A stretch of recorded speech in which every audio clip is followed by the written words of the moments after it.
The event today is about developing an innovation system history for electric cooking in Kenya, trying to understand what's happened in the past, what's been tried, what has worked, what has not, and what is going on at the moment that could lead to potentially transformative change.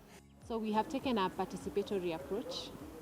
Instead of kind of relying on desk research and interviews exclusively, we chose to bring together the main actors in this domain and brainstorm with them about the nature or the character of the innovation system in Kenya.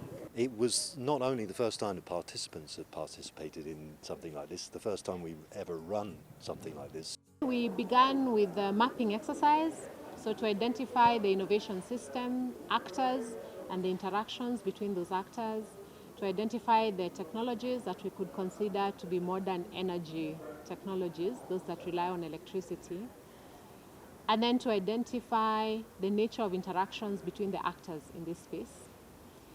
And from that we came up with an innovation system map, which idea was really a graphical representation of the ecosystem in Kenya when it comes to cooking services.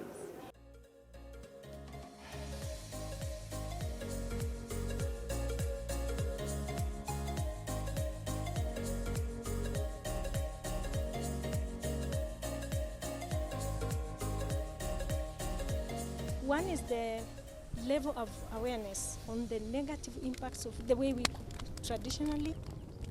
The second one for me is also the government policies. We lack some guidelines, some policies, some framework on how to move this sector forward.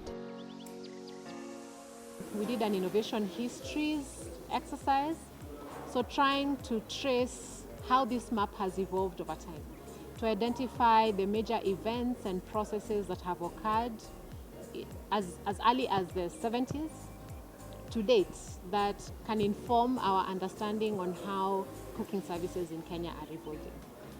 The idea is if we understand we have the historical perspective towards transitions in cooking, we can then think about how to induce the transition, because mostly the drivers tend to remain the same. The dynamics and the mechanisms also tend to remain the same.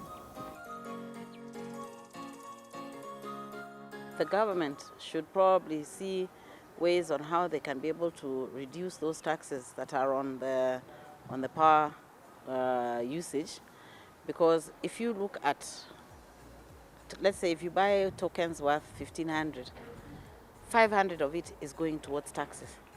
You're only getting worth 1,000 shillings of units.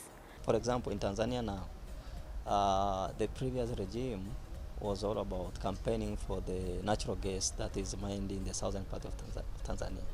But now the energy sector has now shifted the focus to the hydro system, and we are now constructing a huge hydro power plant to serve the nation. So no one is talking about this natural gas.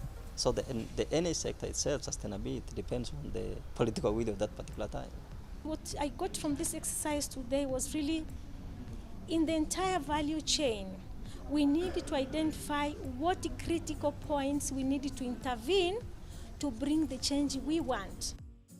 I think both exercises have turned out to be better than we could have hoped. I am amazed in particular at the PINS map. I mean, it's very detailed. There's a lot of actors on there. We have lots of information about how they interact with each other. So that is a fantastic start to the research phase of the project.